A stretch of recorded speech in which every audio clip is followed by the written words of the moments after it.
Dito tayo guys.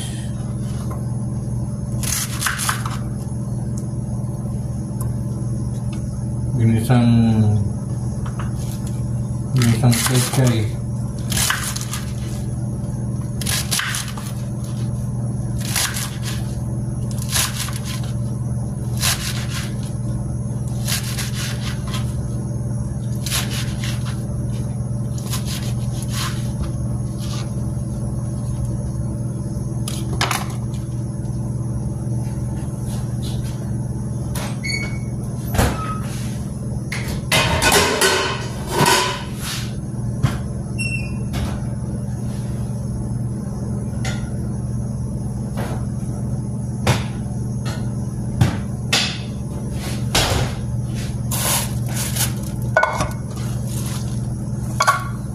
Magluluto tayo ng ginisang pechay para maiba naman.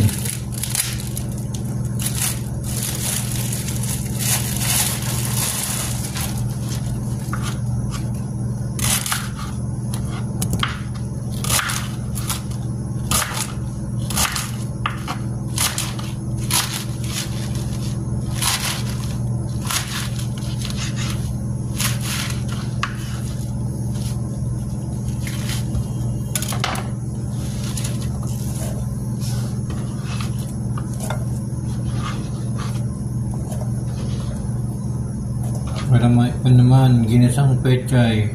Siyempre, lagyan natin ng kamatis. Hindi mawawala yung kamatis. Ayan, 10 nilagay ko mga guys.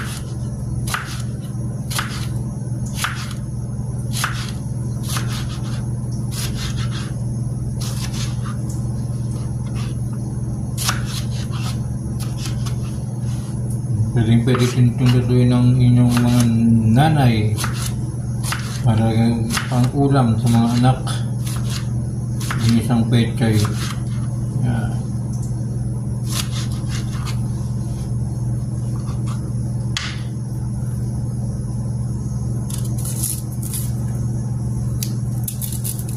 Simple lang. Simple lang yung ulam na to. Simple yung lutuin. Ginisang pechay na mayroong sardinas. Halong sardinas.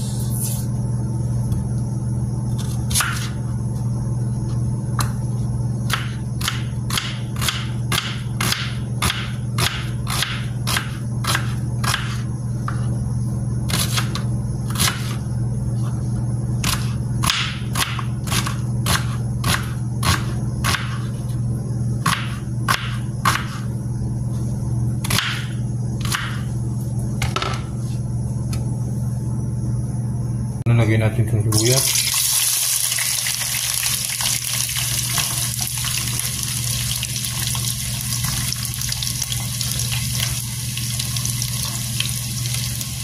Lagyan natin yung sibuyas. Siguradong masarap ito mga guys. Gagawin muna natin.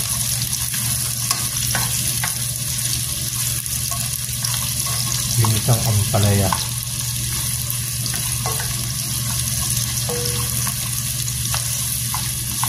Yun. I-brown muna natin ng medyo brown yung ating sibuyas para masarap.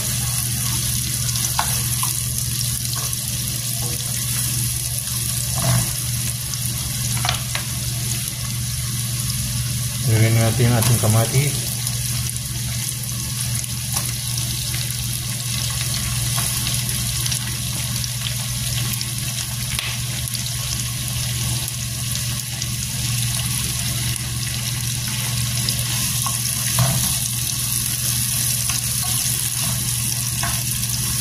Kailangan muna natin maluto yung ating kamatis. Lagyan ng ating sardinas.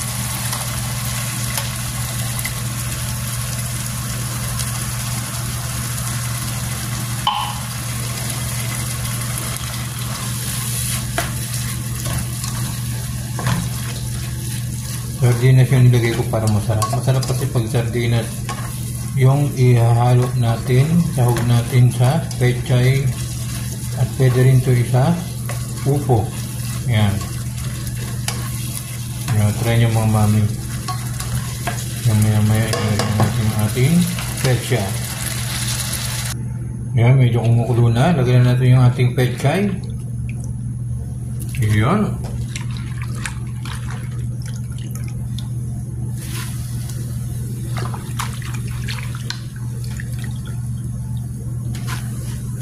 Sarap to pag naluto to mga guys.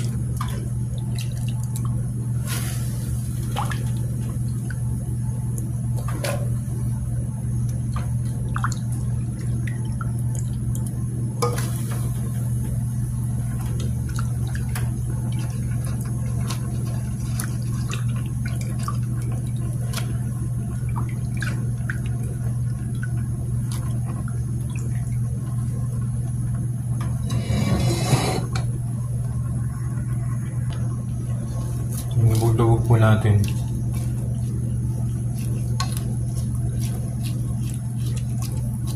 Yan.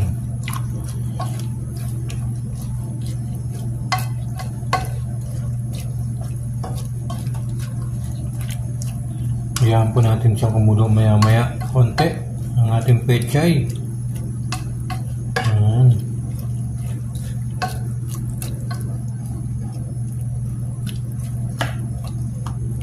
Kasi yung pechay madali naman tumuluto mga guys.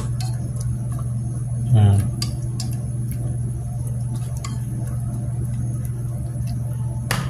Hintayin natin siyang kumulo. Siyempre, takpan muna natin para kumulo siya.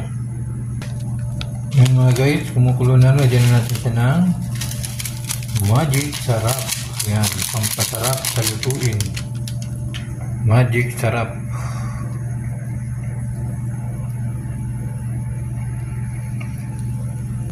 Gawin po natin. Yan. Sarap to. Haluin natin para yung sarap ay sumiksik sa gulay. Yan.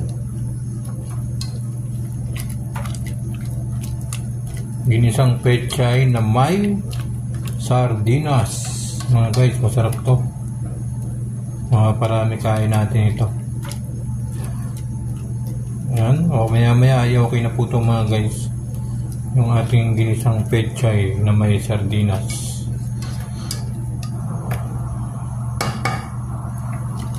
Kaya ko ito hinalo-halo para lahat ay ng magic sarap ay sumuot sa gulay.